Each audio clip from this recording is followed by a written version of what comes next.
حضرت ابو سعید خدری رضی اللہ عنہ سے مرفوعاً مروی ہے کہ اللہ عز و جل ایک قوم کو آگ سے نکالے گا جب چہروں کی سوا ان کا کوئی حصہ باقی نہیں بچا ہوگا، پھر انہیں جنت میں داخل کرے گا۔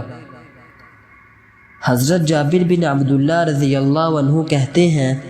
کہ رسول اللہ صلی اللہ علیہ وسلم نے فرمایا، جب اہل جنت جنت میں داخل ہو جائیں گے تو اللہ عز و جل فرمائے گا، کیا تمہیں کسی اور چیز کی طلب ہے کہ میں تمہیں مزید عطا کروں؟ وہ کہیں گے،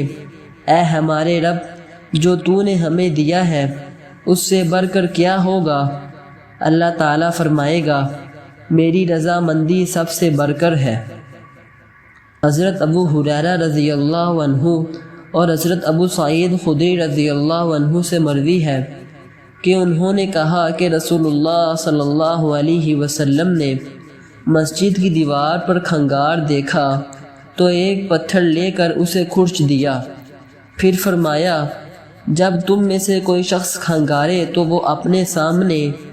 اور دائیں طرف نہ تھوکے بلکہ اپنے بائیں طرف تھوکے یا اپنے بائیں قدم کے نیچے۔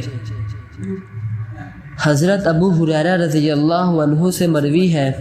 کہ رسول اللہ صلی اللہ علیہ وسلم نے فرمایا، میں تمہیں 3 باتوں کا حکم دیتا ہوں اور 3 باتوں سے منع کرتا ہوں۔ میں تمہیں حکم دیتا ہوں کہ اللہ کی عبادت کرو اور اس کے ساتھ کسی کو شریک نہ کرو، اللہ کی رسی کو مل کر مضبوطی سے تھام لو، اور پھر اس شخص کو اللہ تعالیٰ نے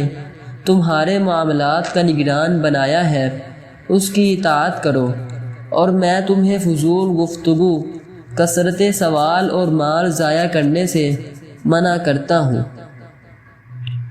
حضرت عبداللہ بن مسعود رضی اللہ عنہ فرماتے ہیں کہ نبی اکرم صلی اللہ علیہ وسلم کے ساتھ ہم نکلے، ہم نوجوان تھے، ہمارے پاس شادی وغیرہ امور میں سے کسی چیز کی مقدرت نہ تھی، تو آپ صلی اللہ علیہ وسلم نے فرمایا،